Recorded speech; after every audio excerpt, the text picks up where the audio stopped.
So if you just say 6 small meals because you had an eating disorder, if you say 6 small meals because when you have an eating disorder, your bowel transit time significantly slows down for your body to conserve as much energy and kilojoules it can from the diet. And also a lot of the time then, if there's not a lot of content coming through, you're not really going to need to open up your bowels. So it can really affect the longevity and the normal process of digestion and excretion of poo.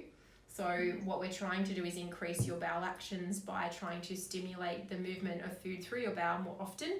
And by doing so, that includes having a extra snack. You know, like maybe the way you framed it would have been not 6 small meals, but can we put an extra snack in?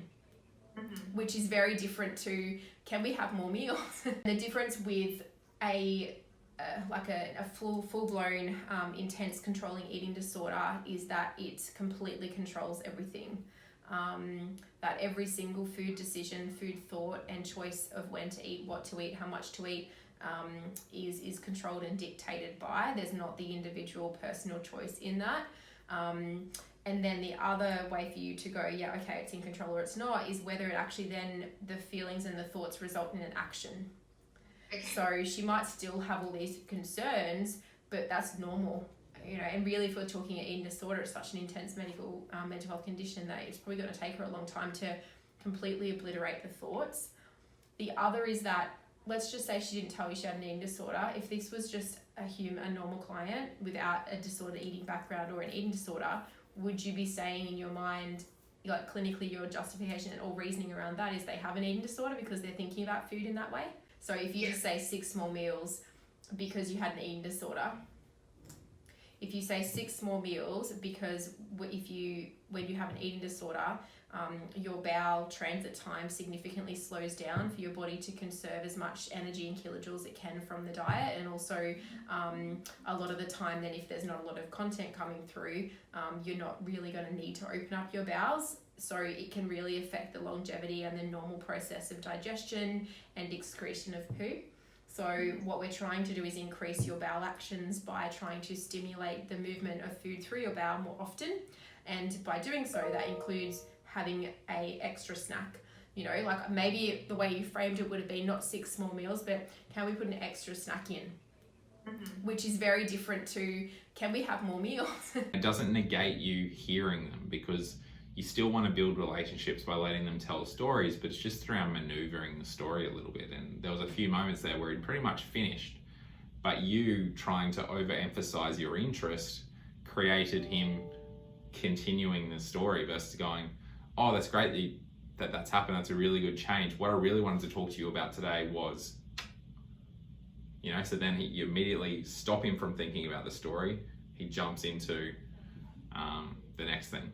And then you go down there and do that. It's just trying to simplify it. And ultimately, if you said, like, to achieve your goals of this much weight loss, the 3 top things that we could change that will get you that impact. And every time that she rebuts you, because she's going to rebut you, she's that person that's like, oh, but I don't deep fry that often. Oh, but I wasn't that much fruit salad. Oh, but it's just like, yes, but if we have a little bit extra on all of these things, that adds up, and it's not going to get us closer to your goal. Remember how I just went through the 3 days and it's too much. We need to find some way to decrease, and these ones are going to get you the biggest bang for your buck. If you're completely against one, I'll remove it and I'll come up with another one, but these are the ones that I think will get you there the quickest. Then it's up to her. So rather than what you've done where you kind of ask like 3 very vague questions, it's like, how are you going? How have you been doing? And then he said, how have you been going with your food? But the first 2 questions took 8 minutes of him going on a ramble. Then when you got to food, then he took 15 minutes going on a ramble. Versus like, if you didn't ask the food one and you just said, like, last time we talked about doing this, did you manage to do that?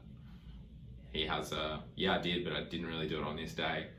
Great, well, why didn't you do it on that day? And then you've got a direction for the consult, and you may be leading towards what I really wanted to educate you about today was this.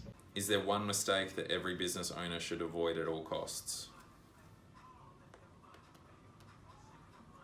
Is there one mistake that every business owner should avoid at all costs? The first thing that comes to my head is trying to take too much money too quick. So people that aren't in it for the long term and are looking for that short term win, I think that prevents people from having the greatest amount of success on a longer term thing. And even for us at 3 years, like, it's long term in our space, but really long term is more a 5-10 year window. And I think too many people are trying to take as much money as they can that first month, first 3 months, first 6 months, even post graduation as a dietitian, but in business in general. So I think try and take less money up front, and that'll allow you to grow and succeed long term and take a lot more money on the back end. Cool. What is your biggest communication challenge working with a remote team? Biggest communication challenge for us, given the national company, time difference can sometimes be one, and finding defined times for us to all meet up together virtually. That's always hard in a dietitian company because everyone's seeing clients and they have different client appointments, and then to logistically have the exact same set of time across several different time zones and several different client schedules, it's really, really difficult to meet as a team. So I think that communication, that face-to-face communication, is what's the most difficult. We make it up for with a lot of other electronic forms and email and text and WhatsApp, but yeah, I think the face-to-face stuff's the biggest, and then creating that team feel through that is also often difficult, but I think we do it pretty well.